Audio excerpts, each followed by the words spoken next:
नमस्कार। आज जिला चमोली के मुख्यालय विकास भवन गोपेश्वर में यहाँ पे कुछ पंचायती चुनाव के उसमें कुछ आपत्तियाँ लगाई गई थी, लेकिन इनका अभी तक कोई भी इनको अभी आश्वासन नहीं दिया गया है कि ये लोग नाखुश होकर के बाहर निकल चुके हैं। आओ इन्हीं से पता करते हैं कि आप लोग को क्या भरोसा दिया गया, क्यों आप नाखुश है, क्यों आप इन पदों से नाखुश है।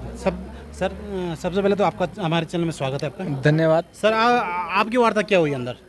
अभी हमारी मुख्य विकास अधिकारी महोदय जी यहाँ जो चुनाव में आपत्तियां लगाए थे उसके निराकरण के लिए बुलाया गया था यहाँ पे, लेकिन जो आंकड़ा 2011 का ये लोग दिखा रहे हैं वो सरासर गलत है। मेरे यहाँ पे उस टाइम पे 2011 में एक व्यक्ति दिखा रखा उन्होंने कि एससी का एक व्यक्ति रहता, जबकि 2009 में 3 आदमियों ने चुनाव लड़ा था और तकरीबन 11 से 12 लोग उस टाइम पे 2011 में जनगणना के अनुसार होने चाहिए था वहाँ पे, लेकिन एक दिखा रखा। मैं ये कहता हूँ ये जनगणना बिल्कुल सरासर गलत है कि जो जनगणना अधिकारी था उन्होंने किसी दुकान में बैठ करके जनगणना की और ये फेक, ये जो आंकड़ा बनाया वो सरासर लोगों के साथ जातीय है, गलत है। इस तरह से जनगणना के आधार पर चुनाव बिल्कुल नहीं कराना चाहिए। हम इस तरह के जनगणना के आधार पर कराए जा रहे चुनाव का पूर्ण रूप से बहिष्कार करते हैं।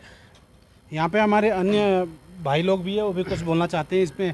आप लोग आज यहाँ आए, आप काफ़ी समय सुबह से 9 बजे से आप लोग आए हुए बैठे हुए इंतज़ार करते हुए, लेकिन आप लोग जब अंदर गए तो उसके अंदर आपका क्या डिसीजन हुआ? अंदर हम अंदर गए तो हमें ये पता चला कि अधिकारी लोग केवल गुमराह हमको कर रहे हैं।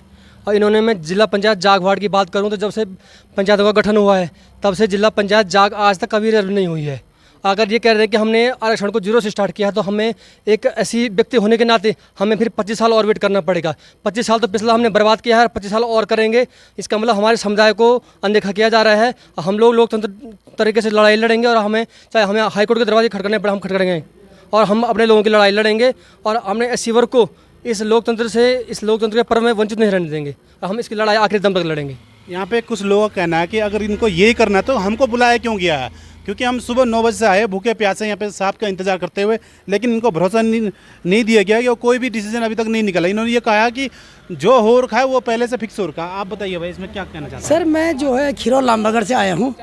हमारी जो है क्या कहते हैं क्षेत्र पंचायत जो है विगत 20-25 साल से जो है अनरिजर्व रहा, जबकि 40% एबोव जो है हम लोग वहाँ अनुसूचित जनजाति के लोग रहते हैं।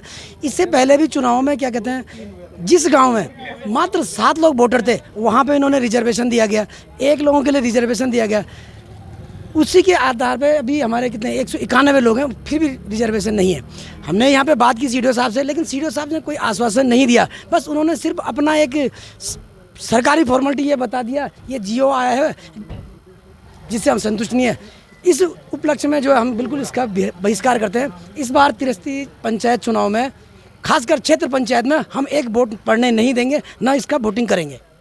यहाँ पे कुछ जी सर थोड़ा बोलना चाहते भैया बोलिए। जी सर, हम जसियारा ग्राम सभा से आ रखे हैं और जो हमारे पंचायत चुनाव हैं जब से ये देश स्वतंत्र हुआ तब से हमारे यहाँ एससी में पुरुष में सीट ही नहीं आई सर। और हम यदि इस बार भी नहीं आती है तो हम पंचायतों का वो करेंगे, बहिष्कार करेंगे, वोट देने कोई नहीं जाएगा जितने भी ऐसी समाज है। यहाँ पे कुछ लोग नाखुश थे, वो पंचायती चुनाव का बहिष्कार करने की बात करें, लेकिन यहाँ पे और कुछ बोलना चाहते, कोई और बोलना चाहते बोले सर। सर नमस्कार, मेरा नाम वीरेंद्र है, मैं कणपया विकासखंड से आया हूँ। मैं बिलोंग करता हूँ ग्राम सभा बांतोली से, जिसमें कि विगत आज़ादी के बाद से और आज तक ऐसी रिजर्वेशन का कोई सीट नहीं आया और लगातार ही जनरल उस पर आ रहा है। तो हमने अपनी मांग रखी है, देखते हैं अब क्या होता है उसके बारे में। जी भाई साहब, बहुत बहुत धन्यवाद आपके चैनल के लिए। मैं प्रधान दौड़ी कांडे पूर्व 2014 से 19 रहा, उसके बाद हम क्षेत्र पंचायत रहे और हम सम्मान करते हैं लोकतंत्र का। लेकिन मुझे ये समझ नहीं आ रहा है कि जहाँ तक देवर खटोरा वार्ड से सुनने में आया कि पहले एससी का जो है रिजर्वेशन हुआ, उसके बाद उसको चेंज कर दिया गया। इसके बाद मैं एक चीज़ और पूछना चाहता हूँ आज महोदय कि जितनी आपत्तियाँ लगी हैं उस आपत्तियों में कितना निराकरण हुआ, मैं इसी के लिए यहाँ संतुष्ट होने के लिए आया हूँ। बाकी तो सारे कह रहे हैं कि कुछ भी होने वाला नहीं है, लेकिन मैं सर से यही पूछूंगा 311 जो है आपत्तियाँ लगी हैं उसमें कितने का निवारण हुआ, कितने चेंजिंग हुई, मैं इतना पूछना चाह रहा हूँ। जी धन्यवाद। सबसे दुर्भाग्य ये है कि भाई साहब ने बताया कि 311 आपत्तियाँ आई थी। यहाँ पे इनके टेबल पे एक भी आपत्ति नहीं रखी गई थी।